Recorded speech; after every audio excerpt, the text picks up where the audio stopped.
Terima kasih Anda masih bersama kami dalam program podcast TV Show TV Muhammadiyah, ngobrol sering tanpa boring, cuma di sini tempatnya. Nih kalau pemirsa TVmu yang baru bergabung, saya mau ngasih tahu dulu hari ini kita bahasannya apa sih? Jadi kita lagi ngobrolin tentang kuliner. Gak bisa dipungkiri, kuliner itu dibutuhkan sama semua orang karena semua orang butuh makan. Entah itu makanan berat atau makanan ringan, semua orang intinya adalah butuh konsumsi untuk makanan itu sendiri. Nah, di tengah pandemi ini ternyata tanpa dipungkiri juga bisnis kuliner ini sangat amat membantu loh, apalagi untuk makanan-makanan rumahan. Nah, Bu Ratna ini adalah salah satu orang yang sebenarnya sudah berjualan dari tahun 2006 bahkan, tapi yang benar-benar fokus jualannya di tahun 2017. Namun di pandemi ini tuh justru malah makin melambung lagi. Tadi kita di segmen awal sudah membahas tentang sejarah panjangnya dia dari mulai tahun 2006, kenapa akhirnya memutuskan untuk jualan. Di segmen sekarang seperti sesuai dengan janji saya sebelumnya, saya bakalan ngebahas nih makanan-makanan yang disulap menjadi kekinian oleh Bu Ratna dan anaknya Dea yang nanti akan kita wawancara di segmen setelah ini. Di depan saya ini ada beberapa menu Bu Ratna. Ini semua masakan ibu, masakan ibu. Ini kan ada menu-menu yang emang kayak puding deh. Puding ini dulu tampilannya nggak secantik ini pasti. Aku inget banget gitu kalau di zaman-zamannya aku masih kecil ya puding cuma aneka warna aja dikasih flak selesai gitu, puding coklat gitu. Terus tiba-tiba dibikin kayak gini aneka rasa, buah ditambahin jadi makin cantik. Ini idenya ibu yang berpikir ayo ibu mau kreasi ini atau anak mah bikin ini dong gitu, gimana? Kayaknya anak ya. Anak. Karena mungkin dia banyak lihat keluar. Dia bilang mah kita bikin puding tapi dengan tren yang baru mah, banyak sekali mah. Nah ya udah terus adik maunya kayak gimana? Oke. Gitu kan. Akhirnya saya bikinin pudingnya, kan kalau puding dengan agar tuh beda ya Mbak. Betul. Kalau agar kan dia tesnya agak keras, ya. Kalau puding dia harus lembut gitu ya. Terus ya udah nih adik mama bikin pudingnya, ada yang hias. Nah itu di lama kelamaan nambah lagi bentuknya. Sebenarnya ini hanya salah satu Mbak.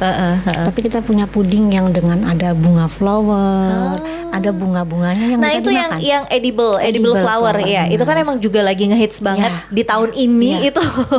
Jadi tahun ini tuh aku ingat banget gitu yang banyak banget orang-orang yang justru kalau misalnya merayakan sesuatu kayak ulang tahun segala macam udah jarang pakai cake tapi pakai puding edible flower itu salah satunya.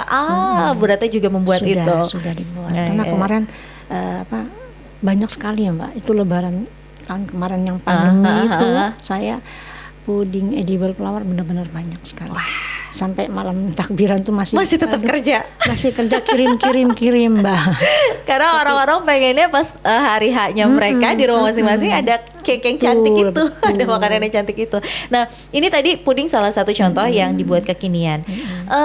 Ada berapa makanan sih yang sebenarnya kayak di recreate lagi untuk jadi kekinian? Banyak sekali ya Mbak.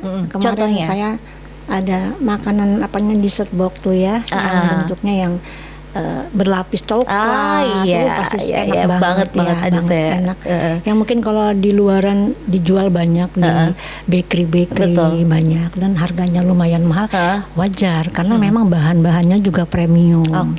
Nah saya coba gimana caranya saya menjual sama rasa juga tidak jauh berbeda tapi harga bisa terjangkau oleh masyarakat. Itu jadi sebenarnya bermainan di kita sendiri, bermain di bahan, bermain di gimana caranya kita mengolah supaya bisa terjual. Kalau harganya mahal mungkin masyarakat tidak bisa membeli. Males juga. Padahal kan sebenarnya kita bisa rubah, misalkan coklatnya yang ada beberapa tingkatan kita ambil yang tengah. Jadi harga jualnya itu pun akan bisa berpengaruh gitu. Selain tadi dessert block ada lagi nggak? Banyak ya Mbak, banyak sekali. Sampai kadang-kadang Dek mau bikin apa, kita gini deh mah bikin ini. Ntar saya bilang Dek kita besok bikin makanan tapi dipadu aja sampai ubi itu kan bisa dibikin tuh Mbak, sebenarnya ubi itu.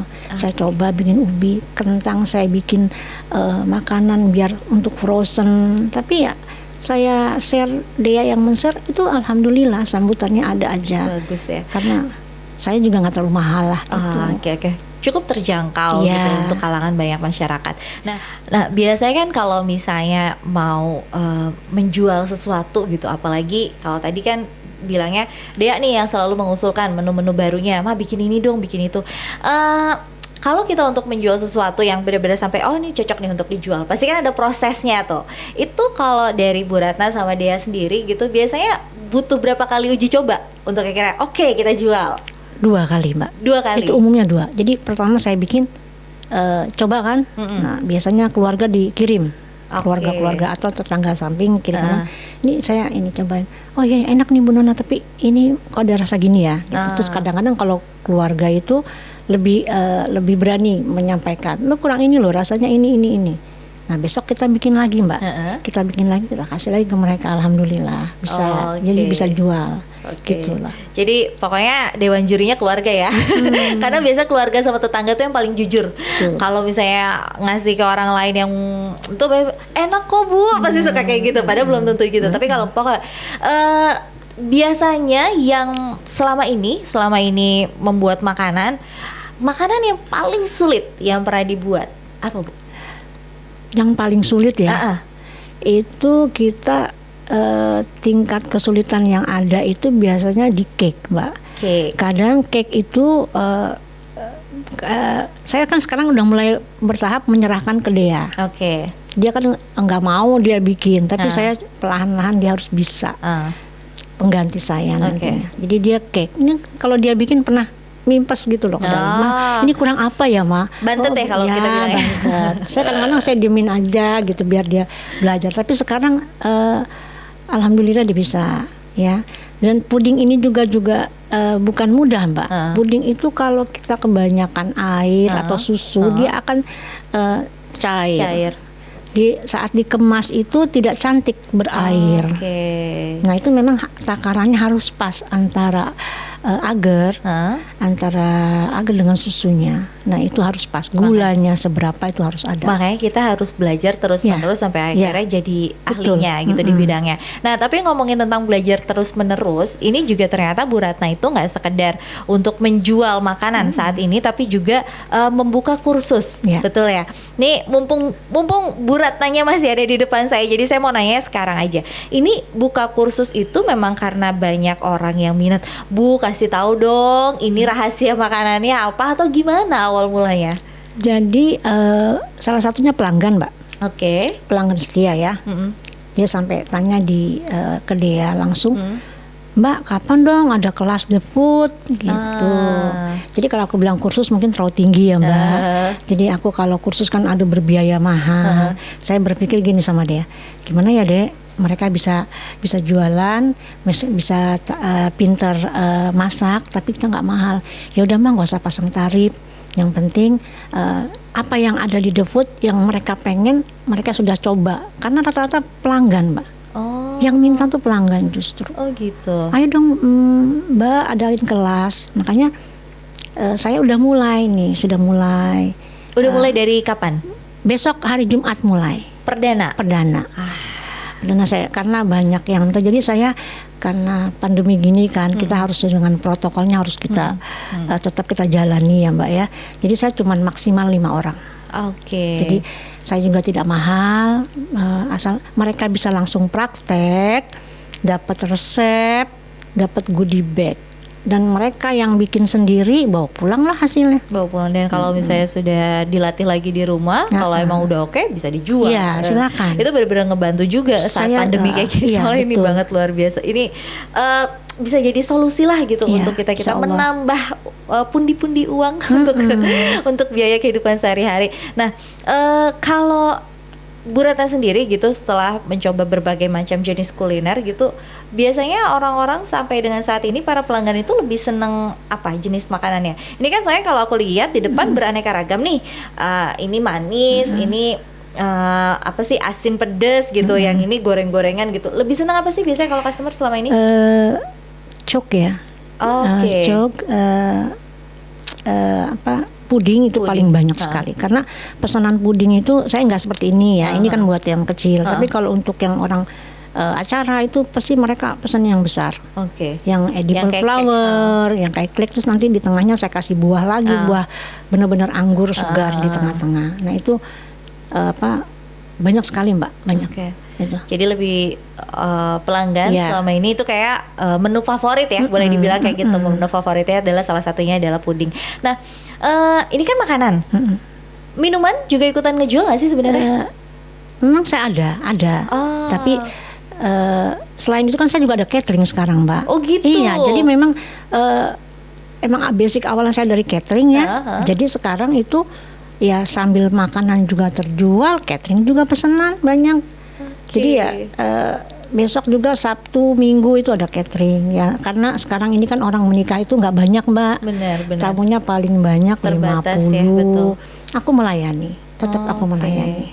Karena niatnya kita membantu juga kan, dan mereka alhamdulillah sih nggak sampai misalnya ya pandemi orang kesulitan mungkin ya, kita berusaha lah gimana caranya. Ternyata saya dari rumah pun bisa menghasilkan. Nah itu gitu. dia. Saya pengennya seperti itu ibu-ibu yang lain gitu. Jadi yang selama ini berpikir, aduh pandemi kayak gini, gimana ya cara nambah uang gitu untuk biaya hidup gitu. Bisnis kuliner ini ternyata cukup menjanjikan bahkan sangat menjanjikan gitu, karena ternyata apalagi kalau misalnya basicnya memang pintar masak, masakannya enak, masakannya disuka banyak orang gitu, daripada cuma dimakan sendiri, coba deh berkreasi, dibikin yang bagus, dibikin yang cantik, dijual gitu. Kalau menemukan pangsa pasar yang tepat, saya rasa juga pasti laku gitu seperti Bu Ratna. Bu Ratna, aku jadi penasaran soal harga deh. Harga-harga makanannya itu range-nya dari harga berapa sampai harga berapa sih? Untuk risol itu kan banyak ya, dari mulai risol rogo sampai dengan risol cheese. Itu saya ada yang dari 3.500 ya. Mungkin satu piece 3.500, ada yang sampai dengan 6.000-an. Ya jadi ya bisa kejangkau lah. Saya intinya kejangkau.